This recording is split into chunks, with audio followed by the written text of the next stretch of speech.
haciendo larga la cuarentena, ¿eh?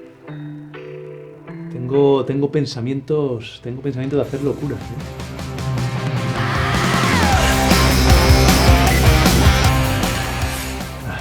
No. Amigos, en este vídeo os voy a contar 7 truquis, 7 consejos para mejorar ostensiblemente vuestros procesados en Adobe Photoshop después de la intro.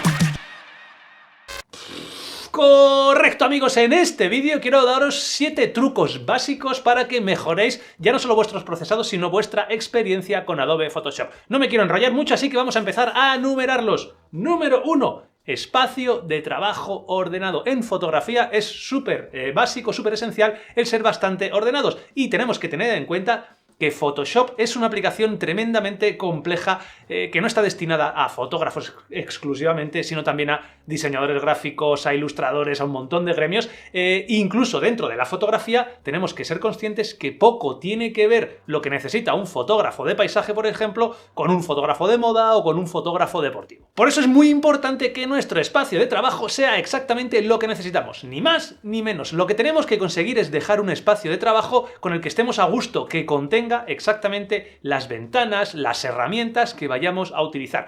Esto evidentemente es una decisión muy personal. Yo te dejo aquí si quieres para que veas cómo lo tengo yo, por si te sirve un poquito de orientación para ver qué es lo que tenéis que hacer. Personalmente yo tengo a la izquierda todas las herramientas típicas de Photoshop. En el centro tengo el típico visor de imagen con la imagen o con las fotografías en las que esté trabajando en cada momento, y a la derecha tengo 2 columnas de ventanas. La primera, la de más a la derecha, contiene en la parte de arriba 3 pestañas diferentes: propiedades, la de ajustes y la de temas de color, que son las que más utilizo. En la parte de abajo, 2 pestañas, las más importantes posiblemente de todo Photoshop para mí: la de capas y la de canales. Y luego, al lado, entre el visor y esa columna, tengo la columna que está dedicada a mi imprescindible panel Tony Kuiper. En la parte superior tengo el panel combo, en la que controlo prácticamente todos los comandos habituales de Photoshop, en la que añado las acciones, etc. En la parte central tengo el imprescindible panel Rapid Mask, también de Tony Kuiper, desde el cual creo y modifico las máscaras de luminosidad. Y en la parte inferior tengo 2 paneles también bastante útiles: el panel de acciones, con el cual controlo todas las acciones que utilizo, y el panel Batch de Tony Kuiper, también el panel de historia para poder ir moviéndome en la historia de lo que voy haciendo. No necesito absolutamente nada más. Este es el espacio de trabajo que yo tengo, lo tengo guardado en los espacios de trabajo de Photoshop por si se le va la pinza al programa, cosa que pasa con habitual frecuencia. Simplemente me voy, lo despliego, selecciono mi espacio de trabajo y siempre lo tengo ahí, listo para trabajar de manera habitual, simple y sencilla. 2. Hablando de orden, el flujo de trabajo es súper importante. Tenéis que tener un flujo de trabajo ordenado. Es una de las cosas en las que más os he insistido siempre, en que tengáis ese flujo de trabajo, que sea repetitivo, que sepáis lo que estáis haciendo, el que sea absolutamente, el que a ti te guste, el que hayas copiado de un fotógrafo que hayas visto por ahí que te mole, el que hayas creado tú con mezcla de varios fotógrafos, el que sea, pero creo que es básico, o por lo menos muy conveniente, que tengas un flujo de trabajo. Por 2 motivos. El primero es que vas a saber qué es lo que tienes que hacer en cada momento del procesado. No vas a olvidar ningún paso, que muchas veces se nos pierde la pinza, estamos menos motivados y no sabemos qué es lo que tenemos que hacer. El segundo, porque vas a dotar a tus fotografías, y esto no es menos importante, de un estilo personal, de tu estilo. Es conveniente, yo creo, que todas tus fotos tengan un estilo propio, y eso con un trabajo, con un flujo de trabajo que sea único, lo vas a conseguir de manera mucho más básica. Mi flujo de trabajo es muy sencillo, creo que muy efectivo y funciona bastante bien. En las videoguías, tanto del panel Tony Kuiper 6 como del Tony Kuiper 7, detalladamente os cuento en qué consiste y cómo realizo cada uno de los pasos que cumplen mi flujo de trabajo, que son 5 o 6 pasos, es muy fácil. Básicamente es primero una etapa de ajustes previos, que no hago siempre, en la que tengo que hacer el blending, focus stacking, lo que sea, si lo necesito. La segunda, que sí que lo hago siempre, una etapa de ajustes tonales, en la que dejo el contraste, los tonos como a mí me gustan. Tercera etapa de ajustes cromáticos, en la que aquí lo que hago es tocar el color para dejar el color a mi gusto. Cuarto, y aquí empieza ya lo que más me gusta, la direccionalidad de la luz de la foto, fase en la que intento dirigir la mirada del espectador, potenciando, pues eso, la direccionalidad de la luz. Y siempre utilizo 3 fases: fase de dodge, el burn y el fogonazo. Todo lo tengo perfectamente explicado. La etapa 5 es la que más me gusta, la de los ajustes creativos, es cuando doy rienda suelta a mi imaginación, creo normalmente esas atmósferas y fundamentalmente hago dos cosas: crear esa atmósfera oscurita tipo dark mood que se lleva tanto ahora y que me gusta muy mucho, y luego añado selectivamente donde yo creo un efecto Orton muy especial que queda muy bien en las fotos, y acabo ese flujo de trabajo con el que sería, creo que el sexto paso, que yo denomino ajustes finales, en el que con una capa de corrección selectiva doy a toda la imagen esa pátina de homogeneidad para que todo quede perfectamente integrado, ¿vale? De esta forma, para mí, procesar una foto es cuestión de minutos, tardo muy poquito, siempre sé lo que tengo que hacer y nunca se me olvida absolutamente nada. Tercer consejo: capas de ajuste o ajustes. Esto es esencial. Para trabajar con este y con cualquier flujo de trabajo, vamos a hacerlo siempre, metéoslo en la cabeza, utilizando capas de ajuste. En ningún caso vamos a utilizar ajustes normales. Motivos te podría dar 1000, pero lo más importante es básicamente que un ajuste es destructivo, y una vez apliquemos ese ajuste, ya sea de curvas, de niveles, de saturación, de exposición, de lo que queramos, no vamos a poder modificarlo y se va a quedar en nuestra fotografía. Error: una capa de ajuste es mucho más flexible, ya que, como su nombre indica, capa de ajuste, ese ajuste va a trabajar en una capa, pero es que aparte viene con una máscara asociada que podremos modificarla, con lo cual ese ajuste lo vamos a poder, como digo, modificar en dos aspectos. Por una parte, vamos a poder modificar la intensidad del ajuste, las curvas, los niveles, la exposición, lo que sea, mediante las propiedades de la capa. Y por otra parte, vamos a poder modificar esa máscara asociada que viene y que nos va a permitir decidir dónde queremos aplicar o no ese ajuste. Vale, Antonio, capas de ajuste hay un montón. ¿Cuáles utilizas? Pues básicamente yo utilizo 5 capas de ajuste: la de curvas, la de niveles, la de tono saturación, el filtro de color y corrección selectiva. Básicamente, aunque a veces utilice otras, con estas 5 capas de ajuste vamos a poder hacer cualquier procesado. Las aplico siempre de la misma manera, desde el acceso directo que tenemos en el panel Tony Kuiper, pim, hago clic y ya estaría asociada esa capa de ajuste con una máscara, bien sea en blanco o bien sea en negro, en función de lo que necesite. Y aquí, hablando de máscaras, es donde viene el siguiente consejo. Cuarto: entiende cómo funcionan las máscaras en Photoshop. Esto es algo que puede ser básico para algunos de vosotros, pero que todos, en mayúscula, todos tenemos que entender perfectamente cómo funcionan las máscaras. Y de manera muy resumida, vamos a quedarnos con lo siguiente. Yo creo que una máscara la podemos definir como una orden, ¿vale?, que estamos dando a Photoshop, al cual le vamos a indicar dónde debe aplicar y dónde debe esconder el ajuste al que vaya asociada dicha máscara. Es muy sencillo, y cuando lo veis a efectos prácticos, lo único que hay que quedarse es que con que todo lo que sea blanco en esa máscara está diciéndole a Photoshop: aplica el ajuste con el que estoy asociado. Si es negro, le está diciendo: oculta el ajuste, no quiero que se muestre. Y lo que esté entre medias de blancos y de negros, los grises, lo va a aplicar en el porcentaje correspondiente que sea. Por ejemplo, imagínate que pintas algo con un gris muy claro, prácticamente blanco, al 90%. Le estás diciendo a Photoshop: aplícame este ajuste al 90%. Si por el contrario lo aplicas con un gris muy oscuro, casi negro, yo que sé, un 10% de blanco, pues lo que va a hacer es aplicar ese ajuste solamente en un 10%, porque prácticamente es negro.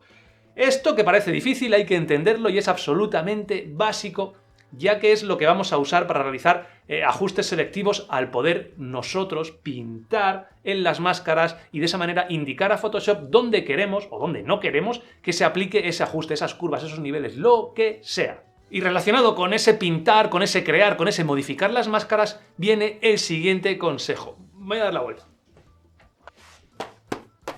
Aquí está: utiliza una tableta digitalizadora. Esto yo creo que es otra de las cosas que más cambió mi flujo de trabajo y la calidad de mis revelados. Fue cuando compré esta tableta digitalizadora. ¿Por qué? Pues muy fácil. La tableta nos va a permitir tener muchísima más precisión a la hora de crear, de modificar, de pintar esas máscaras en blanco y en negro, que os comentaba anteriormente, pero sobre todo porque al disponer de sensor de presión, esta tableta entiende cuando estás apretando mucho y cuando estás apretando poco. Lo que vamos a poder hacer es configurarla de tal manera que, en función de lo que estemos apretando cuando pintemos, vamos a ir variando la opacidad de nuestro trazo, la opacidad de lo que pintemos en nuestra máscara, y por tanto vamos a controlar de manera indirecta la intensidad del ajuste que estemos ajustando. No es como con el ratón, que aparte es mucho más complicado pintar de manera precisa, en el que tienes o blancos o negros. Aquí vamos a poder aplicar blanco si apretamos muchísimo, negro si no apretamos nada, o cualquier escala de grises cuando pintamos de manera muy suave, simplemente apretando más o apretando menos vamos a controlar la opacidad de ese trazo. Además, por otra parte, la tableta tiene muchos botones, el lápiz, el pincel tiene también bastantes botones y nos va a permitir tener varios accesos directos. Algunos de ellos para mí son absolutamente básicos y los tengo ya tan interiorizados que me costaría mucho trabajar sin ellos. Por ejemplo, cambiar el tamaño del pincel, yo pulso un botoncito del lápiz que tengo y puedo cambiar el tamaño del pincel hacia la izquierda o hacia la derecha para hacerlo más grande o más pequeño. Lo mismo con el zoom, puedo hacer zoom de manera dinámica, de una manera súper sencilla. Así que ya os digo que si vais a trabajar en Photoshop, yo creo que una tableta de estas es absolutamente esencial. Además tienes este vídeo de aquí en el que os cuento cómo la tengo configurada, paso a paso, los botones, absolutamente todo. Modelos, pues hay un montón de modelos de tabletas. Yo simplemente os recomendaría que comprarais la más sencillita que tengáis. Al final, yo creo que lo único que necesitas básicamente es que funcione bien el sensor de presión, que el driver sea estable y no salte ni haga cosas raras, y poco más. Os dejo, si queréis, en la descripción la tableta que yo me compraría a día de hoy, que no es esta es bastante cara, yo me compraría una bastante más barata que esta, con la cual creo que tendría suficiente, ¿vale? Consejo número 6, creo que vamos ya. Utiliza máscaras de luminosidad. Y este creo que es el consejo más avanzado del día. Una vez entiendes realmente el funcionamiento de las máscaras más básicas, las que hemos visto anteriormente, el siguiente paso es el de ir un poquito más allá y empezar a trabajar utilizando este tipo de máscaras de luminosidad. Que realmente no os compliquéis mucho, son exactamente lo mismo que hemos visto antes. Es una máscara con blancos, con negros y con grises intermedios. No tenemos absolutamente nada más. Eso va a ir ordenando a Photoshop dónde aplicamos un ajuste o dónde no lo aplicamos. Tan sencillo como lo que hemos visto. ¿Cuál es la gran ventaja y la gran diferencia que tiene? Pues que estas máscaras no tenemos nosotros que pintarlas. Son máscaras que se crean automáticamente en función de la luminosidad, de los píxeles que tenga nuestra fotografía. Ya os digo, no tienes que pintar, no tienes que crear, se van a crear automáticamente, ¿vale? Porque ya te digo, salvo que tú seas un licenciado en Bellas Artes, un auténtico artista, no vas a conseguir máscaras de este estilo de otra manera que no sea con máscaras de luminosidad, con estos resultados, con esta precisión y este detalle tan increíble. Las máscaras de luminosidad tienen muchas aplicaciones, pero básicamente lo que nos van a permitir es que con ellas vamos a ser capaces de aislar y de trabajar sobre zonas muy concretas y, como digo, muy precisas. Por ejemplo, vamos a poder trabajar sobre las altas luces de nuestra fotografía, sobre las sombras, sobre los medios tonos, sobre zonas muy detalladas, con una precisión encima que, ya digo, es increíble y que no podemos hacer nosotros pintando ni con tableta, ni con ratón, ni de ninguna manera. ¿Cómo se crean? Pues de manera bastante fácil. Las máscaras de luminosidad básicas, las de luces y las de sombras, se pueden crear manualmente de manera relativamente sencilla, ¿vale? Pero yo sí que os tengo que decir que desde hace años, 4 o 5 años por lo menos, utilizo el panel Tony Kuiper, que me permite ya no solo crear esas máscaras de luminosidad básica de luces o de sombras, sino también las más avanzadas, máscaras de medios tonos. Puedo sumar máscaras o restar, es decir, le quiero la de altas luces, pero le quiero restar unos medios tonos para concretar zonas muy específicas. Eso lo hago muchísimo. Puedo crear máscaras ya no solo basadas en la luminosidad, como os he comentado, sino también basadas en el color de tu fotografía, de tal manera que lo que podemos hacer es aislar y trabajar en zonas que tengan unos colores específicos, los azules, los rojos, lo aislamos y trabajamos sobre esa zona. Súper útil. Además, podemos modificar todas estas máscaras para dejarlas a nuestro gusto, hacer un clic y asociar esa máscara a cualquier capa de ajuste o a cualquier acción que nosotros tengamos. La verdad es que creo que es una herramienta sin la cual me costaría mucho seguir trabajando en Photoshop a día de hoy. Y en relación a esto, yo creo que viene el que puede ser el último consejo del vídeo. Vitaminiza tu Photoshop. Correcto. Photoshop es una aplicación increíble, súper completa, súper avanzada, pero es muy sencillo que la podamos mejorar para adaptarla a nuestras necesidades, para adaptarla a nuestro flujo de trabajo. Para ello en el mercado hay infinidad de plugins, de paneles, etcétera, que podemos descargar. Algunos de ellos son gratis, otros son de pago, que lo que van a hacer es súper vitaminizar, como yo digo, Photoshop. Personalmente utilizo 2 o 3 plugins, paneles de manera compulsiva, diría yo. No quiero alargar mucho el vídeo porque se está yendo ya de minutada, no sé cuánto tiempo llevamos. Así que si os interesa que os hable de los plugins que yo más utilizo, dejadme un comentario, ¿vale? Clic, me pongo con un vídeo para no alargar mucho más este. Sí que habéis visto que uno de los con los que más trabajo es el panel Tony Kuiper. Ya os he dicho que creo que no podría trabajar sin el panel Tony Kuiper. Es la extensión de Photoshop que estoy convencido que más fotógrafos de paisaje, prácticamente todos los fotógrafos de paisaje que conocéis, utilizan. Facilita muchísimo el trabajo, tiene todos los accesos habituales con el que trabajamos en Photoshop a tiro de clic. Pero es cierto, y eso no lo vamos a negar, que a muchos nos asustaba y a muchos os sigue asustando por esa horrible interfaz que tiene, llena de botones, de colores, que no sabes para qué vale cada cosa.